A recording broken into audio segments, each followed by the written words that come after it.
Hi everyone, this is Robert Kennard. It's week 3 of our course on human resource management in school districts.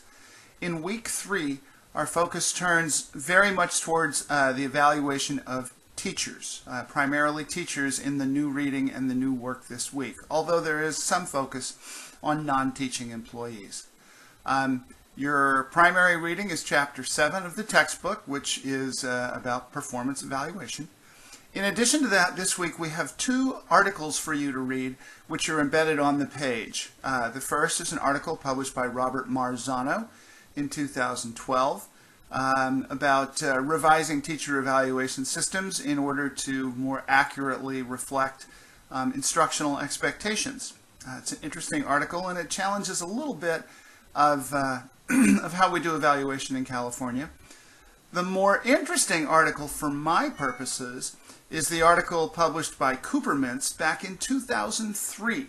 Now it's old, but I'll explain why on Wednesday night, why we gave you an old article. This article studies a system that was put in place in Tennessee, or at least that they were considering putting in place in Tennessee, and that folks everywhere have sort of had a pipe dream about, and that is a system of value-added teacher assessment. Essentially, the idea behind it is trying to measure how much value teachers add to their students. A more simplistic way of looking at it might be the degree to which students learn more.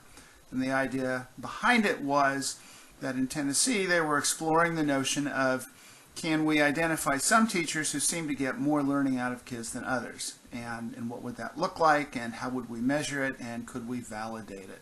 It's a great question, and it's an interesting article, and the one thing about both of the articles, both Marzano and Coopermintz, if at all possible, try to read them by Wednesday night, because Wednesday night is our meeting. It's meeting number 2 of the 4 we'll have. Please log on at either 6 p.m. or 7:30 p.m., whichever suits you best. I'll run the session twice.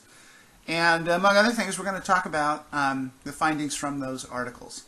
Should make for an interesting discussion and an interesting evening.